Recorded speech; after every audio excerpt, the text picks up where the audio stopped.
നമസ്കാരം. നമ്മുടെ ഇന്നത്തെ സ്പെഷ്യൽ വറുത്തരച്ച നാടൻ ബോൺലെസ് കോഴിക്കറിയാണ്. നമ്മളും വറുത്തരച്ച നാടൻ കോഴിക്കറി വെച്ചിട്ടുണ്ട് എന്ന ലൈനിൽ നിൽക്കുന്ന ആളാണ് എങ്കിൽ തീർച്ചയായും ഈ വീഡിയോ മുഴുവൻ കാണണം. കാരണം ഇതൊരിക്കൽ അപ്പത്തിന്റെ കൂടെയോ പുട്ടിന്റെ കൂടെയോ പിടിയുടെ കൂടെയോ പൊട്ടയുടെ കൂടെയോ ഒക്കെ ഒന്ന് രുചിച്ചാൽ പിന്നെ നിങ്ങൾ കോഴിക്കറി ഇങ്ങനെ വെക്കും ഉറപ്പും. ആദ്യം കോഴി പീസാക്കി എടുക്കുക.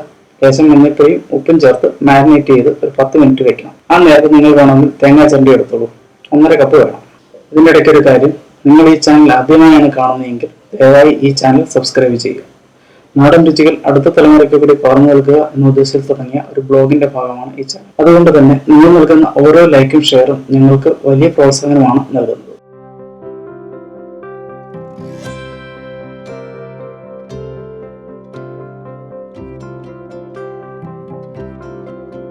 ഇനി അത് വേവിച്ചെടുക്കാം. വേവിക്കുമ്പോൾ ഉള്ള വെള്ളം കളയരുത് കേട്ടോ, ആവശ്യമുണ്ട്. ഇനി അതിന്റെ എല്ല് നീക്കിയെടുക്കാം. എന്നതുകൊണ്ട് പെട്ടെന്ന് നീക്കിയെടുക്കാം. ഒരു 2 കപ്പ് വേണം. അതുകൊണ്ടാണ് നേരത്തെ കോഴിയുടെ അളവ് പറയാത്തത്. നിങ്ങളുടെ കയ്യിലിരിക്കുന്ന കോഴി ആർണോൾഡ് ആണോ അതോ നമ്പോളിംഗ് ആണോ എന്നൊന്നും എനിക്കറിയില്ലല്ലോ. ഇനി നമുക്ക് മസാല തയ്യാറാക്കാം. അതിന് ഒരു ചൂട് കട്ടിയുള്ള ചീനച്ചട്ടിയിൽ ഇച്ചിരി വെളിച്ചെണ്ണ ഒഴിച്ച് 1.5 കപ്പ് തേങ്ങ ചിരണ്ടിയിട്ടത് മൂപ്പിച്ചെടുക്കുക.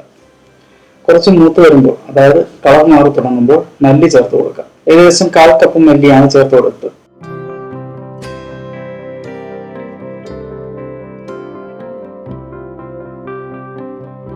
ഇനി അടുത്ത അവസരം കുരുമുളകിന്റെയാണ്. 1 സ്പൂൺ കുരുമുളക് ചേർക്കാം.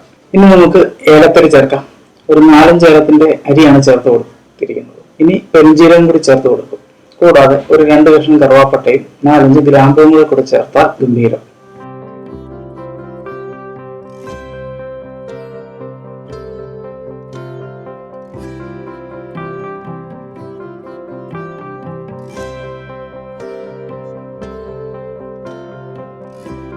ഇനി ഇതെല്ലാം കൂടി മൂപ്പിച്ചെടുക്കുക. തേങ്ങ ബ്രൗൺ കളറിലെത്തിയാൽ അടുപ്പിൽ നിന്ന് മാറ്റാം.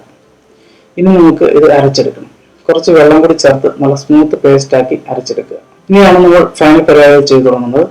ഒരു ചട്ടിയിൽ 1 ടേബിൾ സ്പൂൺ വെളിച്ചെണ്ണ ഒഴിക്കുക. ചൂടായി വരുമ്പോൾ ഇഞ്ചി വെളുത്തുള്ളി ചതച്ചത് 2 സ്പൂൺ ചേർക്കുക.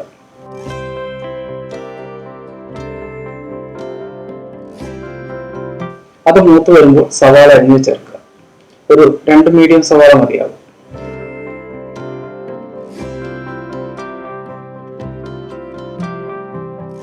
സവാള മൂത്ത് കഴിയുമ്പോൾ പച്ചമുളകും തക്കാളിയും ചേർക്കാം. നന്നായി വഴറ്റുക.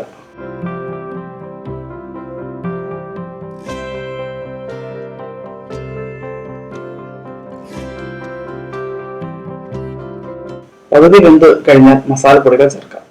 അധികമൊന്നുമില്ല. 1/4 ടീസ്പൂൺ മഞ്ഞൾപ്പൊടി, 2 ടീസ്പൂൺ മുളക് പൊടി, പിന്നെ 1 സ്പൂൺ ഗരം മസാല. നാടൻ ഗരം മസാല ചേർത്താണ് തേങ്ങാ പേസ്റ്റ് തയ്യാറാക്കിയത്. പക്ഷെ മലയാളികൾക്ക് ലേശം എരിവ് കൂടുതൽ വേണം.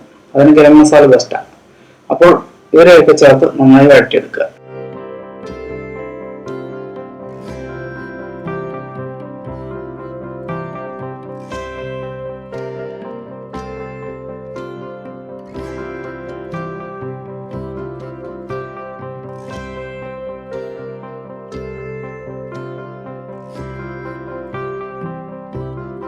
എല്ലാം നന്നായി വെന്തിട്ടുണ്ടെങ്കിൽ ഇനി നമുക്ക് അരപ്പ് ചേർത്ത് കൊടുക്കാം. നന്നായി ഇളക്കി ചേർക്കുക. പാകത്തിന് ഉപ്പ് ചേർത്ത് കൊടുക്കാൻ മറക്കരുത്.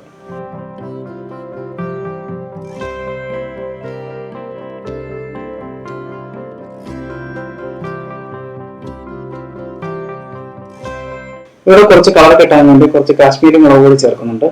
നിങ്ങൾക്ക് താല്പര്യമുണ്ടെങ്കിൽ ചേർത്താൽ മതി.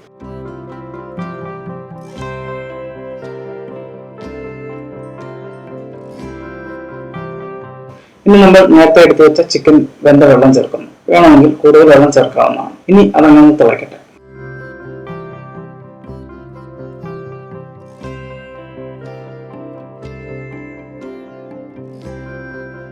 തിളച്ചു കഴിഞ്ഞാൽ വേവിച്ചു വെച്ചിരിക്കുന്ന ചിക്കൻ ചേർത്ത് കൊടുക്കാം.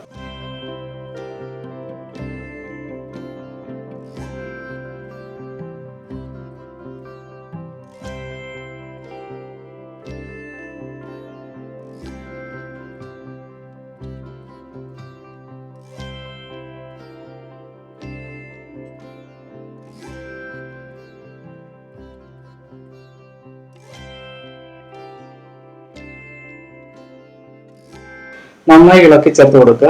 ഇനി അത് അവിടെ കിടന്ന് കുറച്ച് വേവട്ടെ. അതിനുശേഷം കറിവേപ്പില മെമ്പൊടിയായി ചേർത്ത് ഉപയോഗിക്കുക. ഇനി കുറച്ച് അപ്പമോ പുട്ടോ പിടിയോ ഏതാണോ കയ്യിൽ കിട്ടുന്നോ അത് കൂട്ടി ഒരു പിടി ഒന്ന് പിടിക്കുക. അപ്പോൾ ഈ വീഡിയോ ഇഷ്ടമായെങ്കിൽ ലൈക്ക് ബട്ടൺ നിൽക്കുക, ബന്ധുക്കൾക്കും സുഹൃത്തുക്കൾക്കുമായി ഷെയർ ചെയ്ത് കൊടുക്കുക. അപ്പോൾ അടുത്ത വീഡിയോയുമായി വീണ്ടും കാണാം. നന്ദി, നമസ്കാരം.